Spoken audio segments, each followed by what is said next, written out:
প্রধান উপদেষ্টা যখন এই উনি দায়িত্ব গ্রহণ নেওয়ার পরে বাংলাদেশ ভঙ্গুর হয়ে যাওয়ার কথা ছিল।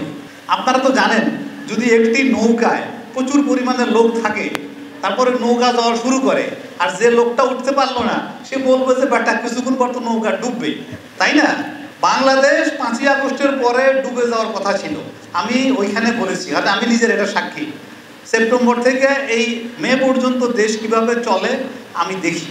এই দেশে দেউলিয়া হওয়ার কথা ছিল, লোন দেওয়ার সামর্থ্য ছিল না, আপনি এলসি করতে পারতো না, যে কারণে দ্রব্যমূল্যের দাম বাড়তেছিল। আর যেগুলো করা হচ্ছিল একটা বিশাল, এটার মাফিয়া ছিল। এটার ইংলিশ নাম হলো অলিগার্ক। অলিগার্ক জানেন কিনা জানি না, অলিগার্কের বাংলা হলো চোরতন্ত্র। তারা ইম্পোর্ট করতো 10 টাকার জিনিস, বিক্রি করতো 20 টাকা দিয়ে, অন্য কেউ ইম্পোর্ট করতে পারতো না। তো এখান থেকে আমরা উদ্ধার পেয়ে গেছি। ওই যে বললেন যে আমাদের ঋণ আছে, কিন্তু কারেন্ট গত সরকারের $800 মিলিয়ন, যারা গত সরকার শোধ করে নাই, এই সরকার এই টাকাটা শোধ করে দিয়ে দিচ্ছে, এবং কারো কাছে কোনো টাকা আর পাওনা নাই।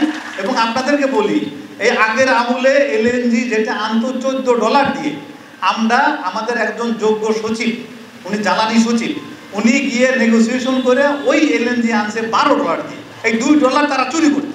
তাহলে ওই $2 যদি চুরি করতো, ওই টাকা কি তারা জামালপুরে পাঠাইতো? ওই কোনো গঞ্জেই পাঠাইতো না, ওই টাকা বিদেশে পাঠাইতো। তারা এখন বিদেশে আছে। তো এখন আমি যেটা বলতে চাই যে আপনাদের যদি এইখানে এই এক সময় এই জামালপুরকে উন্নয়ন করতে হলে আপনাকে নতুন চিন্তা করতে হবে। এখন যেটাকে বলা হয় আইটি, তথ্য প্রযুক্তি, 4IR, এই বিষয় নিয়ে আপনারা যদি কাজ করেন, কাউকে ঢাকার যেতে হবে না।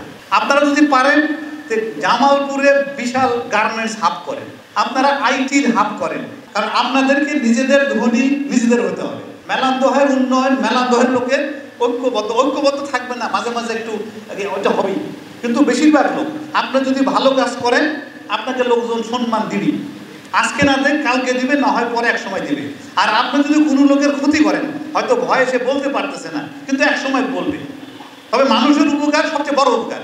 পৃথিবীর সবাইকে কাজ করতে হয়, কাজ ছাড়া একমাত্র বাংলাদেশের কিছু লোক কাজ করে না, কিন্তু তারা মানুষের ঘৃণার পাত্র হয়। আর যারা কাজ করে তাদেরকে সবাই সম্মান দেয়।